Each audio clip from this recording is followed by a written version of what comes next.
इस समय यूजीसी अभी आया हुआ है, इस पर पूरे देश में आप सुन रहे हैं, चीफ जस्टिस ऑफ इंडिया ने स्टे कर दिया है। देश में समर्थन और विरोध में धरना प्रदर्शन चल रहे हैं। मैं समझता हूँ कोई ऐसा घर नहीं है भारत का जिसमें हर घर में इस पर चर्चा न हो रही है। और विषय वस्तु सिर्फ इतना है कि भारतीय संविधान का अनुच्छेद 14 और 15 को क्रियान्वित करके भारतीय संविधान की प्रस्तावना को लागू कर दिया जाए तो भारत स्वर्णिम भारत बन जाएगा। बाबा साहब ने जाति भेद का विनाश लाहौर में इसी विषय पर अपना वक्तव्य देने के लिए बुलाया गया था, मुख्य अतिथि। उसमें संत राम बीए प्रजापति आर्य समाजी थे और उन्होंने बुला रखा था, लेकिन बाबा साहब से कहा गया कि आप जो बोलना चाहते हैं मंच पर वो हमें दिखा दीजिए।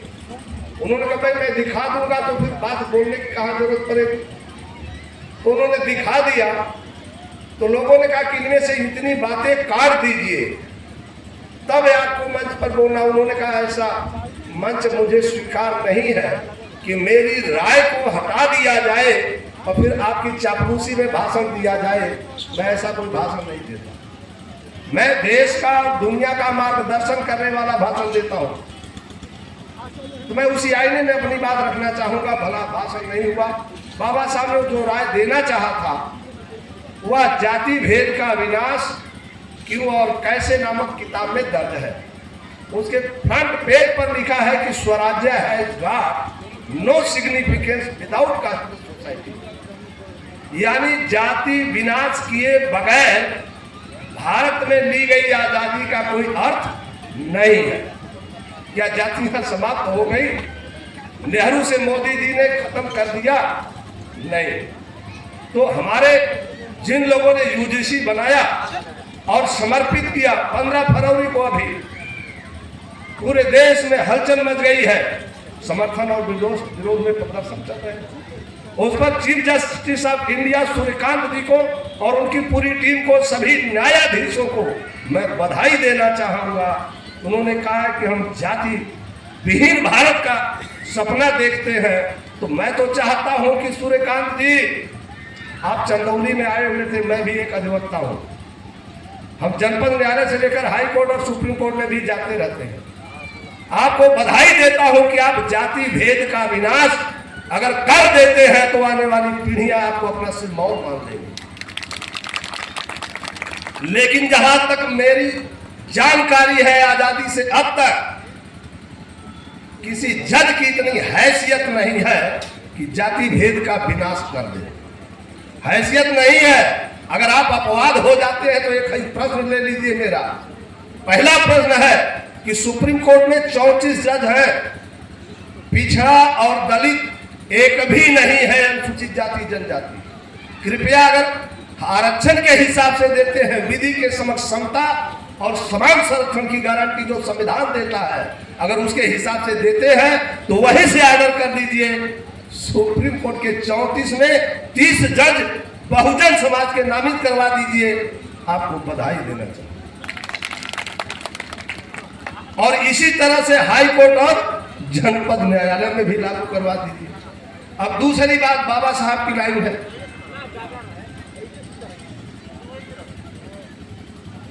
Politician sees that next election but statesman says that next. राजनीति के सिर्फ आने वाले चुनाव को ध्यान में रख करके चलता है, बात करता है, काम करता है, लेकिन राष्ट्र निर्माता भावी पीढ़ी देखता है। अब ये राष्ट्र निर्माता और राज्य निर्माता, इनको समझने के लिए पहले भी मैंने 2-3 मंचों पर अपनी बात रखा था। देश की परिभाषा, राष्ट्र की परिभाषा, बाबा साहब अम्बेडकर को कोट करके ही बोलूंगा तो ज्यादा बेहतर है। एक और सुक्ति का के तो दोनों को समझना ज्यादा आसान। आपके चलने की गति चाहे जितनी धीमी हो, परंतु दिशा सही रहेगी तो आप मंजिल पर पहुंच सकते हैं। अन्यथा बीच रास्ते में भटक सकते हैं, अटक सकते हैं, मंजिल पर कभी नहीं पहुंच सकते। तो अब हम आते हैं इसकी समीक्षा करने 15 अगस्त 47 से आज तक के भारत की, ताकि ये राजनीतिज्ञों का जो कार्य है उसकी समीक्षा तो कर लिया जाए। 15 अगस्त 47 को मात्र 72 लोग भारत के अंदर करोड़पति थे। आज 8 करोड़ 43 लाख करोड़पति है, नहीं बल्कि अरबपति से खरबपति की ओर है, जिनकी संपत्ति 8,500 करोड़ डॉलर से ज्यादा है। अब ये देश किधर गया? आजादी के समय जब भारत का बंटवारा किया लोगों ने, तो 35 करोड़ टोटल संख्या थी अखंड भारत, जो इनके शब्दों में है। दादा चंद्रगुप्त का अखंड भारत नहीं, इन धूर्तों का अखंड भारत। अब इनके भारत में 32 करोड़ भारत की जो मौजूदा सीमा है, इसके अंदर की जनसंख्या है। और 32 करोड़ में 2 करोड़ लोग गरीबी रेखा से नीचे थे, और मोदी जी के शासन में 80 करोड़ कटोरा थाम के बैठे हैं। अब ये देश को बेच के खा रहे हैं पूरा लोग, या देश का निर्माण कर रहे हैं, गरीबी का समाधान कर रहे हैं। मंचासीन राष्ट्रीय महासचिव या सचिव हमारे माननीय नागेंद्र ओझा साहब से काफी मैंने साम्यवादी चिंतन पर चर्चा किया, बहुत अच्छा लगा आपकी जानकारी सुनकर। लेकिन भारत में कांग्रेस के बाद दूसरे नंबर पर कम्युनिस्ट पार्टियां थी। इन पार्टियों का इतना पराभव कैसे हो गया?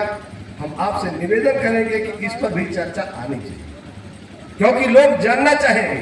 और मंच पर तमाम साथियों ने भगवान बुद्ध का सपना सजाने की बात कही है। बाबा साहब का उनके लिए निवेदन है कि भगवान बुद्ध ने औरत को छोड़ा, दौलत को छोड़ा, हुकूमत को छोड़ा, बेटी बेटा को छोड़ दिया, और तब 45 साल बोध गया में ज्ञान प्राप्त करने के बाद घूमते रहे। 45 साल और वर्षावास को छोड़ कभी वो बुद्ध विहारों में रुके नहीं। प्रतिदिन भिक्षाटन के माध्यम से पहले अपना देशना देते थे, उसके बाद भिक्षा लेते थे। खाली भीख मांग के खाने नहीं जाते थे, बल्कि हम दिन भर अगर चिंतन करते हैं लोक कल्याण के लिए, तो भाई हमें भोजन की जरूरत पड़ती है। वह आपके लिए काम करता हूं, आपसे चाहिए। अभी हमारी बहन बोल रही थी, मैं सुन रहा। अब हमें बुद्ध का प्रशंसा के गीत सिर्फ गाना है। डॉक्टर अम्बेडकर दुनिया के 1 नंबर के विद्वान थे, पढ़े लिखे सबसे ज्यादा थे। गामा सिंह और दारा सिंह दुनिया में विश्व के पहलवान हो गए। अगर इन खूब पहलवानी की चर्चा हम करते रहे, विद्वता की, तो हमारे अंदर क्या आ जाएगा? हम विद्वान हो जाएंगे या पहलवान हो जाएंगे या बेवकूफ नंबर 1 ही रहे? क्या हो जाएंगे? लगातार यह मूवमेंट 23/11/93 से बड़े पैमाने पर चला है, और चलाने वाला कोई दूसरा नहीं, राकेश कुमार मौर्य है, जो आज के तिथि में डॉक्टर राकेश कुमार मौर्य, पूर्व मंत्री उत्तर प्रदेश सरकार, और एक संगठन हम भी बना के चले जिसका नाम भारत सेवा संघ है, जो जहां से सुनता है वहीं से एक राजनीतिक दल बना लेता है या सामाजिक अथवा धार्मिक संगठन बना लेता है। तो बुद्ध ने तो कहा था कि भाई अपदीपो भव, अपना प्रकाश बन जाओ। और सबसे पहले गया में ज्ञान मिला तो सारनाथ में आके अपने उन 5 साथियों को ही बताए जिन्होंने उन्हें पेटू कह करके आलोचना किया। और 5 से जब ठीक हो गए लोग, उनकी बातें समझ में आ गई कि करना क्या है, तब 5 लोगों ने ईमानदारी पूर्वक उनको अपना गुरु मान लिया और कहा कि सचमुच में अंधकार से प्रकाश की ओर ले जाने वाले आप महामानव है, दुनिया का दूर किया जा सकता। बुद्ध से पहले के 27 बुद्ध और 23 तीर्थंकर भी थे। उन लोगों ने घूमने वाला काम नहीं किया था, लेकिन बुद्ध ने भ्रमण करना सीखा और खुद कहा कि पहले अपदीपो हो, अपना प्रकाश खुद बनो। और उसके बाद दूसरे नंबर पर कहा कि बहुजन हिताय बहुजन सुखाय लोकानुकंपाय चरत भिक्ख में चारिकम करतल भिक्षा तरतलवास। हाथ पर भोजन, वृक्ष के नीचे सोने का संकल्प लेकर के बहुजनों के हित के लिए, उनके दुख के समाधान के लिए, निदान के लिए आपको कंटिन्यू विचरण करना है। और इस शर्त के साथ कि ई पश्चिको आओ और करके देखो, 2 भिक्षु कभी एक दिशा में नहीं जाएगा।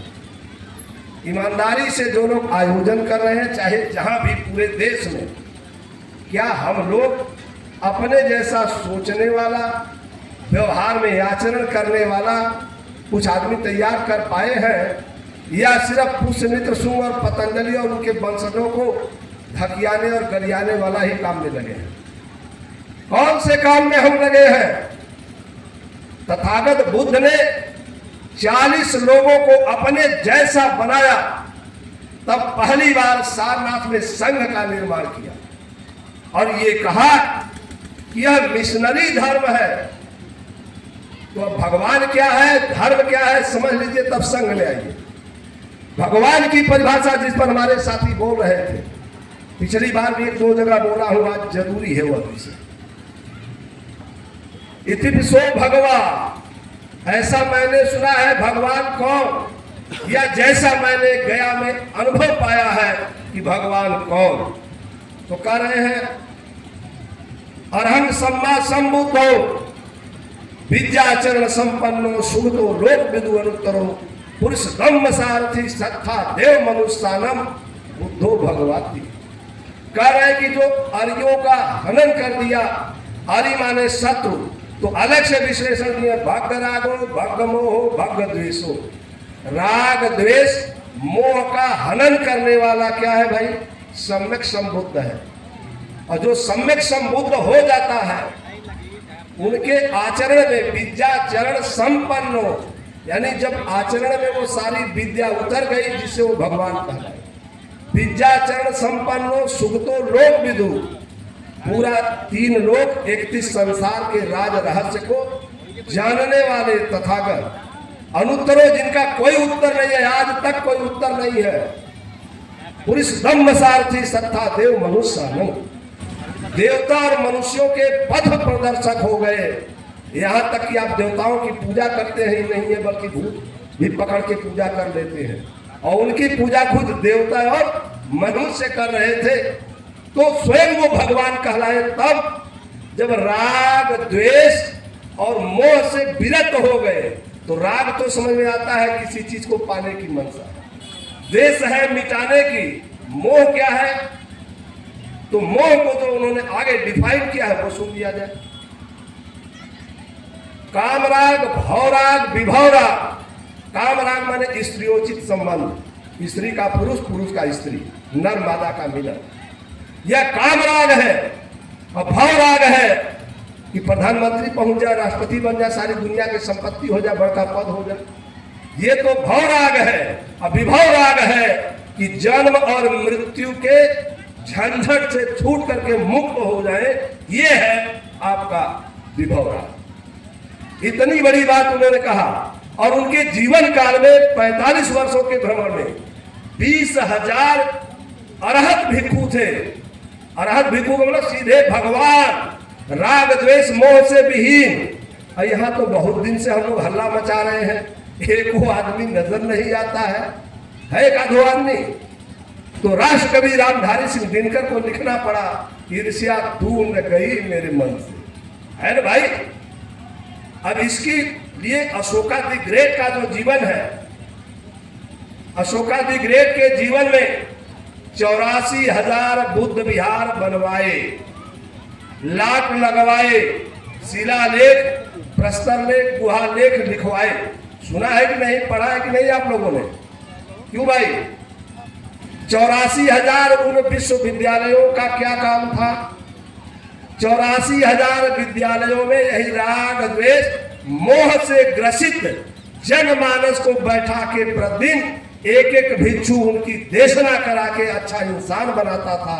और इसी फुलवारी को कत्ल कर दिया पुष्यमित्र शुंग से लेकर आदि शंकराचार्य के कमीनेपन से इस भारत में आज जो भ्रष्टाचार है, व्यभिचार है, आतंक है, गरीबी है, सारा का सारा जिम्मेदार शंकराचार्य और उनकी परंपरा के लोग हैं। हर गांव में एक एक मंदिर बना के बैठे हैं। कोई ऐसा भारत का गांव नहीं है जहां ये बैठे ना हो। किस काम की उपयोगिता है इनकी? इनका कौन सा काम है? ये तो विचार करना होगा। खाली देश को गलत दिशा में बहकाने वाला, बुद्ध कह रहे हैं कि ध्यान में डूबोगे तो राग देश मोह से मुक्त होकर भगवान बनोगे। ऐ करे भगवान का खाली घंटी हिलाओ, धुबत्ती जलाओ और पैसा दो। यह उलट विद्या जब से चलाई गई है, उसके लिए कई बार मैंने आपके बीच में मंत्र में भाषण दिया है कि संस्कार जब बदलते ही नहीं तो सरकार बदल कर क्या होगा। नाव का माझी जब पागल है तो पतवार बदल कर क्या होगा। नेहरू से मोदी तक जो पतवार खेल रहे हैं, यह बेचारे सिर्फ सरकार बना रहे हैं। तो सरकार बनाने में जरा देखिए बाबा साहब के संघर्षों से क्या क्या मिला। बाबा साहब ने कहा ना कि राजनीति के सिर्फ अगला चुनाव देखता है और राष्ट्र निर्माता भावी पीढ़ी देखता है। बाबा साहब ने 32 में वोट का अधिकार लिया, मालूम है। 43 में शिक्षा का अधिकार लिया, 46 में नौकरी का, और 56 में भगवान बुद्ध के शरण गए, और 47 में भारत के बंटवारे में सरकार में संधि। यही ना है। उस दिन से लेकर आज तक भारत की विधायिका, कार्यपालिका, न्यायपालिका, गृह मंत्रालय सहित तमाम विभागों में जो लोग आए उनसे तुलना करता हूं। राष्ट्रपति के.आर. नारायणन, रामनाथ कोविंद और मौजूदा राष्ट्रपति महोदया द्रौपदी मुर्मू साहिबा। इसके बाद भी भारत का संविधान खतरे में आ गया। फिर किस काम की है? संरक्षिका दिया गया है, ये संरक्षण दाता है। दूसरे नंबर पर chief justice of India K G. Balakrishnan, Ranjan Gogoi और बी.आर. गवई साहब जो भी 2-3 महीने पहले रिटायर न्यायपालिका के प्रमुख हो गए, फिर भी संविधान खतरे में। तीसरा गृह मंत्रालय में सरदार बूटा सिंह, सुशील कुमार शिंदे 2-2 बार रहे, और ऐसे एक आध और। इनके बाद भी देश खतरे में। उसके बाद हम आते हैं लोकसभा अध्यक्ष पी.ए. संगमा, बालाकृष्णन नहीं, कोई और है साथी, उनका नाम भूल गया।